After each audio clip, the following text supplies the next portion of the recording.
what the big deal about Cracker Jack is. Did you ever go and buy a pack of Cracker Jack thinking you're going to get a prize and find no prize in the box?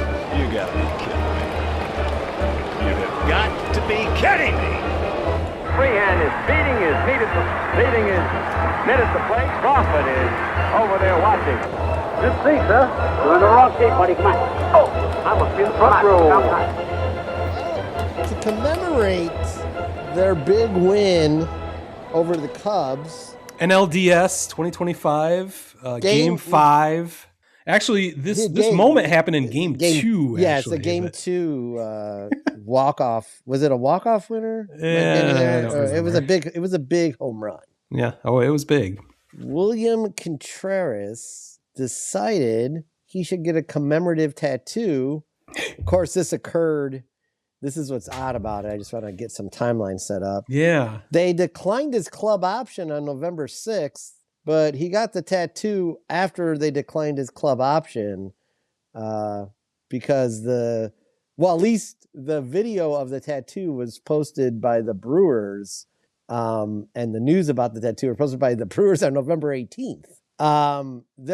He's entering arbitration. Yeah. And it said that they declined the option because they know he's going to get less money in arbitration. But Shrewd. It is kind of funny that he got a tattoo commemorating a moment with a team, maybe possibly he could end up not with.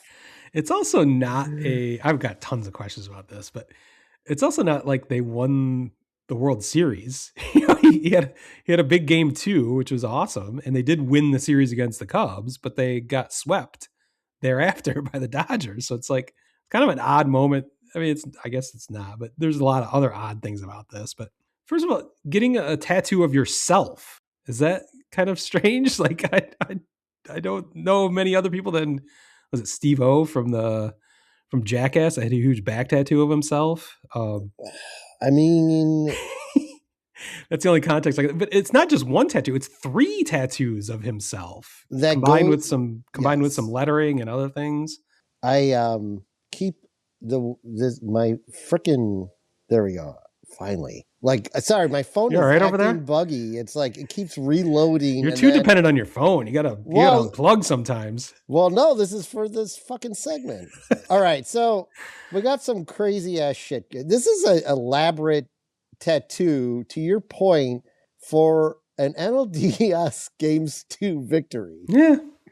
I mean, it's almost on the level of someone going and getting, I'm going to go over Christmas and get a tattoo that says White Sox 2026 World Series champs. In a way, I equate this tattoo to that. See, I'm going to make this more personal. I think, I mean, you're a big tattoo guy. I've got one tattoo, but you've got a bunch of tattoos. Yeah, I've got 4. Yeah. Okay. I thought you had more than that, but I thought your podcast, episode 147, about 3 months ago, was incredible. And I think I've got a couple screenshots of it. And I think you should get a tattoo of yourself completing that podcast in glorious fashion.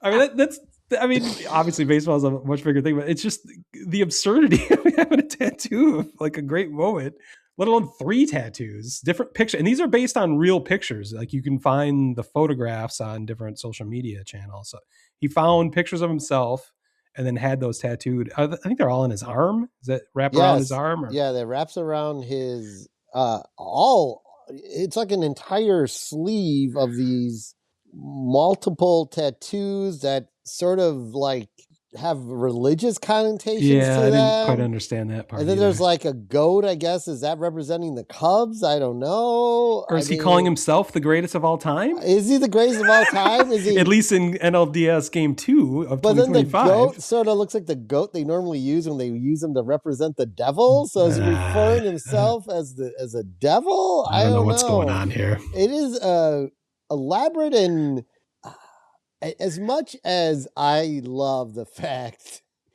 that he chose to just represent a win over the Cubs, I do not understand any of this. Yeah, no, it's great. Like, it's great for content for us specifically, but no, I think it's fucking hilarious. I want to ask you specifically. I'm going to pin you down here. Like, if you were going to, It's been a while since you got a tattoo. You were into it for a while, but Yeah, are I'm you thinking still about getting into more it. tattoos? I have a like Queens of the Stone Age forearm tattoo idea I have. So, Well, what about pictures of yourself? well, I mean, there's a couple good shots of me that I've got 3 in my mind immediately because you've posted many pictures of yourself on social media over I the know years. one's got to be this one. I'm going to try to It's got to be this one. That's one of yours, right? That angry picture of me in my flipping orange off fleece. I forgot like about this. that one. Like, No. Would you? I didn't think you would get that tattooed on your body though. Well, maybe like right across my chest. So when I take my shirt off. So I've got 3 ideas based on Okay. pictures I remember over the years. So there's the classic one is when it was a Christmas party. This is decades ago. Oh God. Christmas party where you're passed out in the car, but you're dressed up as Ralphie from Christmas Story in the pink bunny outfit. And I've got my middle finger up. Like, oh, you weren't completely passed out then? No, I was. Okay. I will tell everyone the story that I was dressed as the pink bunny and I had the Christmas snow. You were a pretty big guy at that point too, I think. Weren't you pretty heavy? I was a little. So it was even funnier, just the giant pink costume. I threw up in the car, and I swear it took 2 years to get the smell of vomit out of that fucking car. I forgot about that part. Oh, we had it detailed like 7 times. Oh, God. I don't know where it was hidden, but it finally exited. So that is one class. There's so many layers to that story I totally forgot about. But that picture itself is tattoo worthy, I think. So I think that's one tattoo you should get of yourself. I will say that the layer to my drunkenness is the fact that just Craig Davis and I alone drink a handle of Captain Morgan. God. So basically we each drink a bottle of Captain Morgan. Now I'm thinking about throwing up. Yeah, I'm thinking about throwing up anyway because that sounds awful because rum is not my thing at this point in life. So number 2, and this isn't nearly as good a one, but the third one will be really good. But there's one you posted back in the mid 2000s where Jim Halpert from The Office, or Halfrith, whatever his last name is, with a messy haircut. You had that messy haircut for like a week. And you had a picture of yourself in that. Oh, wait, are you talking about the Caesar cut I had at one point? No, or that you had longer, like messed up. Oh yeah, the wind blowing hair thing in the. I only saw that at night. Yes. Okay. Yeah. I thought that was an intentional thing, but you had the picture. I thought that was hilarious. Okay. The third one, which I probably should have started with this one, and I don't even know the context of it. I've seen a similar photo of this in totally different contexts, but you were on like a roller coaster or a log ride or something with like 4 people. And it's like those roller coaster pictures. They take a snapshot while you're like in the declining part. So people are freaking out. All around you. I can tell this story. Okay. But I got to describe it first. Yeah. I'm great. But everyone around you is freaking out and you've got your arms up and you've got kind of this smirk on your face. Like, what the fuck's the big deal? Like, what? It's just you've got the funniest fucking look on your face while everyone else is going crazy. So I've seen that picture, like specifically like the Melvins, the grunge band. Yes. Yeah. They've got that same picture. They're all giving goofy faces. So I think what is this ride that you were on? Okay. So my brother and I, Matt, were at Disney. Okay. It's Disney. And we were on the Tower of Terror, the Twilight Zone ride, which is no longer in existence. But one of the things about the ride is the drop is never the same when you do the 13-story free fall. Oh. So we would ride it over and over again because it's a different experience every time. What do you mean the drop is different? How does that work? Like sometimes like you just do like a full-on 13-story drop. Sometimes you start to go down, they pull you back up. Drop oh my God! Yeah, it changes every time. All right, but we figured out when it was taking the picture. Oh, okay. Now the pose is very important because I did this pose for the people at Gaston Advertising where I was working at the time. Okay, and the pose. I remember those fuckers. The pose is like this. Hey, fucking forget about it. Right? Okay, that's what it is. So. What I did, though, the reason that came up was we would get model cards in there. And there was this model of these kid models we had to use for a sportswear catalog or something. And there's this kid who was he looked Italian and was given the forget about it. And his name was Dominic. And the minute I saw it, it was like, a late night show when Letterman would put up a picture and then do his commentary on it. Yeah. I'm like, shouldn't this have like a bubble next to him that says, "Hey, I'm fucking Dominic"? So it took.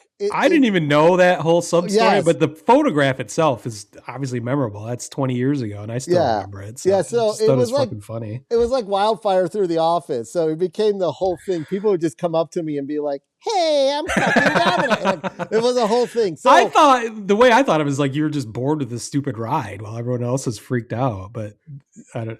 yeah, well, guess I that mean, wasn't the we full had category. ridden it like that was like the 5th time in a row we had ridden Okay. it. So maybe we were a little bored finally. We had done our tour, but since we knew he did a funny post too, I don't remember what he did, but we do look like everyone else next to us is like, and I'm just like, yeah, no big deal. Forget about it. The question though is, would you get a tattoo of that on your Now body? that one with Matt, that could be the winner of this whole thing. Okay, so I did put the order correct then. So yeah, that could have been the winner, but probably I'm gonna go with because you never say never, but I'm gonna go 99.9%. I would never put my own face on my body. I think that's probably a good idea. In fact, I'm not sure I would put anyone's face on my body. Yeah. I might, a band logo or Yeah, you've got a lot of those. Something of that effect, perhaps. But Well, that 2 of them. But this is a 20-minute way of illustrating my point that I think William Contreras' tattoos are fucking weird.